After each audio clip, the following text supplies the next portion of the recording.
Mercredi dernier, je suis allé voir un film. Au début, je m'étais dit, je vais aller voir Le procès du chien de Laetitia Doche.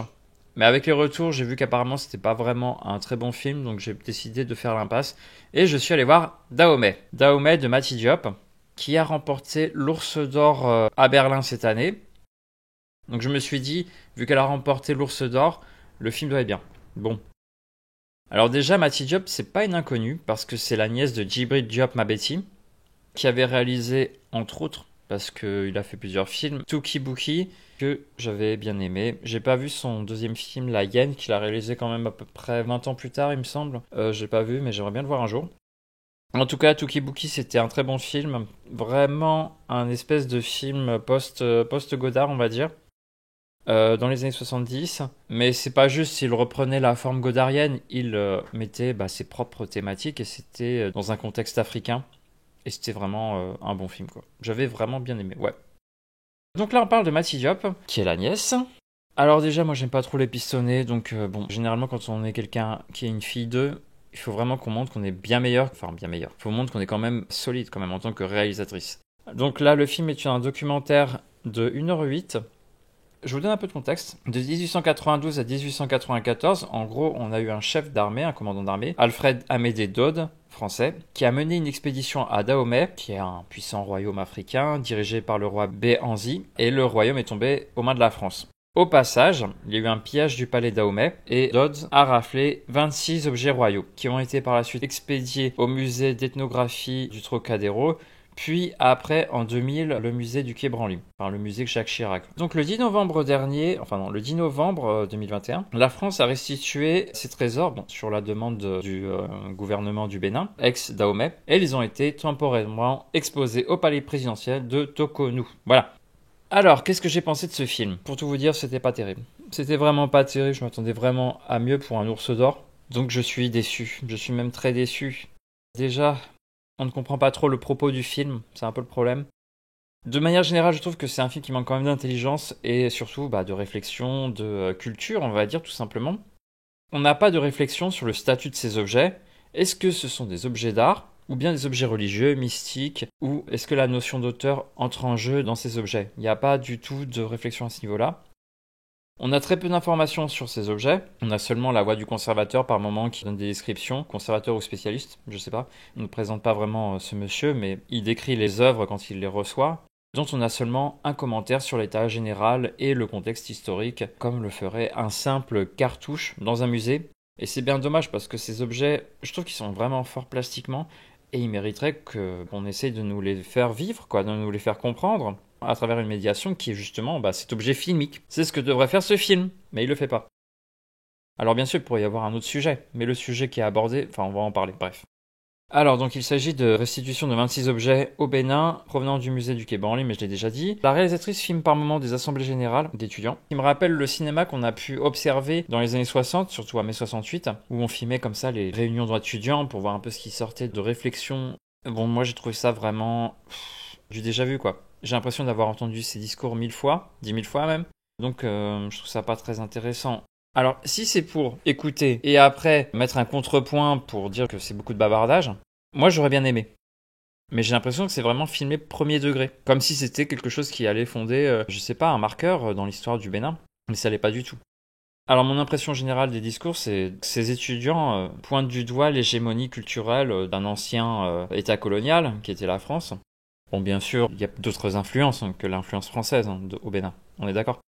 Et là, ils ont une bonne intuition de dire que c'est à travers la langue française, et ils raisonnent à travers des auteurs français. Mais la limite que je peux trouver à tout ça, c'est qu'ils ne se questionnent pas sur les outils de la critique en eux-mêmes, qui sont forgés par ceux qui les dominent, enfin selon eux. C'est-à-dire la critique que pouvaient utiliser les États-Unis ou le bloc communiste pour affaiblir les États européens après la guerre, pour réduire leur influence, parce qu'eux, ils étaient en train de devenir hégémoniques à ce moment-là, surtout les États-Unis, mais il y avait quand même le bloc communiste qui a fini par s'effondrer, et les États-Unis qui régnaient seuls. Donc ils reprennent ces arguments, mais des arguments qui ont à peu près 100 ans, quoi, même peut-être un peu moins, mais dans ces eaux-là, c'est pas nouveau, quoi. J'ai l'impression qu'il n'y a pas eu de réflexion depuis. Sans parler que dans ces discours, il n'y a pas de recul par rapport à l'apport de cette culture. Si on prend le contexte français, On peut se dire, l'apport romain en France, il a été important, extrêmement important. Il est même fondateur. Après, on a aussi les Francs qui ont gouverné la France depuis. Hein. Quand on y repense, en tant que Français, on se dit que cet apport, c'est même pas une question de savoir si c'est positif ou négatif, c'est que ça a été un apport important qui a complètement transfiguré la Gaule et qui a d'ailleurs donné le nom de France avec les Francs. La question, c'est pas de savoir si c'est bien ou mal, c'est arrivé. Et là, lorsqu'on entend les étudiants, ils ont une bonne intuition en se disant, est-ce qu'il faudrait pas redécouvrir une culture béninoise, un peu comme ce qui est fait en Israël. Lorsque Israël a été fondé, ils ont créé une langue, donc c'était une démarche assez intéressante, je trouve. Et là, ils ont un peu ces réflexions-là. Mais on a quand même l'impression qu'il y a une envie de rejeter complètement tout l'héritage français. Peut-être une mauvaise démarche à mon sens, même si j'ai pas tellement envie de faire une critique politique de ce film. C'est pas tellement ce qui est intéressant, là on fait une critique cinématographique. Ça mériterait peut-être un peu plus de nuances. J'ai noté aussi qu'il n'y avait pas beaucoup d'idées de montage. Le film est quand même assez pauvre, faut le dire. Si surtout je le compare à d'autres films documentaires, même des films qui étaient de commande, par exemple si je pense au Chant du Styrène d'Alain Resnais, qui avait été commandé par l'Office du Tourisme, je crois. Non, c'est pas lui qui a été commandé par l'Office du Tourisme, mais qui avait été commandé par l'industrie autour de ce plastique, du styrène. Et il arrivait à en faire un chef-d'œuvre. C'est ce qui est incroyable. Parce qu'à partir d'un film de publicité, filmé de telle manière de rendre les images fascinantes à voir. Et puis il avait créé toute une introduction avec le styrène. On voyait le styrène évoqué comme une plantation. Excellent en termes de montage. De toute façon, Alain Resnais, incroyable en termes de montage. Et si c'est pour parler aussi, par exemple, parce que là j'ai parlé de l'Office du tourisme français, parce que j'avais en tête le film de Varda qui était du côté de la côte. Pareil, on voit très bien que c'est un film, on se dit c'est Varda qui l'a fait. Parce qu'il y a une approche de Varda de créer en fait des histoires, de créer des images. Par exemple, à un moment, dans ce film du côté de la côte, elle parle un peu du Jardin d'Éden. Et donc elle crée une fantasmagorie autour du Jardin d'Éden en utilisant des acteurs, mais en utilisant aussi de la Côte d'Azur. Et c'est génial. C'est génial. Et puis elle fait des transitions qui sont magnifiques. Bref, un film excellent. Donc là, si vous voulez, Mati Diop, elle n'a pas du tout l'excuse que ce soit une commande. Ça veut dire qu'elle n'a pas de contrainte particulière, je pense. C'est un projet qui est personnel, apparemment. Enfin, du coup, c'est ce que j'ai compris à travers des interviews, enfin des entretiens d'elle. J'ai trouvé ce film quand même profondément ennuyeux, parce qu'il n'y a rien à retirer. Et comme j'ai dit, je comprends pas vraiment le propos. Quel est son propos? C'est un peu étonnant. Après, j'ai pas vu d'autres films d'elle, donc peut-être que j'ai du mal à me faire un peu une idée de son parcours cinématographique. Mais l'idée, j'ai l'impression, si c'est vraiment pour traiter de la restitution de ses œuvres sur fond de décolonisation, à mon sens, c'est rester en surface des choses. On n'aborde pas les sujets de fond que j'ai évoqués un peu sur le statut de ces objets, qui est à mon avis un sujet beaucoup plus intéressant. Mon sentiment après avoir vu ce documentaire, c'est d'un documentaire qui glorifie le gouvernement béninois, et donc son président. En fait, je m'imaginais le film si on le faisait dans le contexte français. Je me disais, si Emmanuel Macron avait demandé la restitution du diamant bleu de la couronne qui appartenait à Louis XIV, qui a été volé, retaillé, et maintenant qui s'appelle Hope, et qui se trouve au Musée national d'histoire naturelle à Washington. Bon, je précise déjà que je souhaite vraiment qu'on nous le restitue.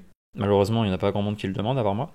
Qu'est-ce que j'aurais pensé d'une réalisatrice qui avait fait un tel documentaire? Parce que je me suis dit, mais enfin tout le monde, même chance, beaucoup de commentateurs auraient dit, quel est le statut de cet objet? Est-ce que c'est un objet qui est fait à la gloire d'Emmanuel Macron? Bien sûr, on peut dire bravo à un président d'avoir fait ramener des objets qui font partie du patrimoine national et qu'on a envie surtout de montrer à son peuple. Bon, il n'y a pas vraiment de réflexion autour de ça. On peut aussi dire, très bien, on rapatrie des objets, mais on peut aussi poser la question de la sécurité de ces œuvres. Est-ce que ces œuvres seront en sécurité suivant tel ou tel pays les garde? On peut aussi demander le statut de l'œuvre. Est-ce qu'elle appartient au patrimoine mondial? Finalement, l'intérêt c'est justement de la mettre dans des lieux qui sont visités, qui ont une large audience, comme le Quai Branly. Enfin, on pose pas la question du nombre de visiteurs. On pose pas non plus la question de qui va visiter ces œuvres au Bénin. Quel est le statut de ces œuvres au Bénin? Est-ce que c'est un projet politique? Est-ce que c'est vraiment dans un but de le donner aux Béninois? J'ai envie de dire un spectacle, une scénographie autour de ça? Alors au tout début, quand les œuvres sont rapatriées, on a toute une scène comme ça où les œuvres arrivent après un convoi présidentiel. Mais quand on observe ça, c'est très codifié, mais pour montrer une image qui est assez artificielle des Béninois, parce que le Béninois de la rue, en fait, entre guillemets. Enfin, on voit des Béninois qui ont des écouteurs, qui écoutent, apparemment c'est important pour eux, qui regardent leur téléphone portable, mais je trouve ça quand même assez artificiel pour un documentaire. Parce que l'idée est de nous dire, d'après Mati Diop, que tous les Béninois sont impliqués justement dans la récupération de ces objets. J'en doute quand même un peu. Je pense que c'est une fierté nationale, mais le Bénin quand même doit être un pays assez complexe. Donc voilà, il faut creuser la question, hein, évidemment. Et du coup, il n'y a pas de réponse à toutes ces questions que je pose sous forme de texte ou d'images. Je me dis, les gens comme un peu Mati Diop, qui sont pour moi des pistonnés, finalement n'ont rien à dire. Déjà, c'est une Française. Concrètement, quand je regarde sa biographie, je comprends même pas pourquoi elle s'intéresse au Bénin ou à la restitution de ses œuvres, parce que on voit que dans sa mentalité, dans sa manière de faire le film, tout est français. Jusqu'à l'utilisation de l'écriture inclusive, ça n'apporte rien du tout au film. Puis c'est difficile à lire. Je vois pas trop la raison de l'utilisation dans ce film, parce qu'en plus c'est un peu contradictoire. L'écriture inclusive, ça a été pensé par des Français qui sont dans les années 70. Enfin, ça a été développé bien plus tard, mais ça fait déjà quand même 20 ans, quelque chose comme ça. Donc elle utilise une réflexion qui est très française, très parisienne, dans un film qui est censé dénoncer un peu l'influence française. Donc c'est vraiment un paradoxe. Et j'ai l'impression qu'elle a même pas pensé que c'était un paradoxe. C'est étonnant. Bref. Et quand je regarde ce film, je me dis que ça a été fait par quelqu'un qui est absolument béotien sur l'Afrique. Et finalement, c'est un film que je trouve extrêmement naïf. Voilà. Bon, que dire de plus? C'est un film naïf, vraiment pas terrible, qui ne fera pas date, qui ne mérite pas son ours d'or. Je crois pas que ce soit une bonne réalisatrice, honnêtement ça me donne pas envie de voir ses autres films. En plus tout ce qui est autour de la voix off, des personnages, c'est très brouillon. Ça aurait pu être bien, ça aurait pu être une bonne idée, mais les œuvres ne sont pas suffisamment mises en valeur. Ça me fait penser à un livre, je crois que c'est Aurélien Froment, sur le facteur cheval. Un livre génial que j'ai beaucoup aimé, que j'ai eu entre les mains, où dedans il y avait toute une série de photographies où on mettait des statues dans le palais idéal du facteur cheval, on mettait un tissu noir derrière pour pouvoir les voir. Et ça c'était un travail d'artiste qui était intelligent, voilà, pour pouvoir mieux voir ses œuvres, enfin les voir différemment. Et là, cinématographiquement parlant, il n'y a pas du tout ça. Il n'y a pas une idée de mettre ces œuvres dans une scénographie, enfin dans une mise en scène qui nous permette de les voir différemment. Non, là, c'est filmé à travers des vitrines. Là, elle filme des boîtes avec les œuvres à l'intérieur où on les voit sortir au Bénin, mais c'est tout. Et c'est faible. C'est faible. Voilà. Bon. Je ne recommande pas ce film. Et je vous dis à très bientôt. Ciao.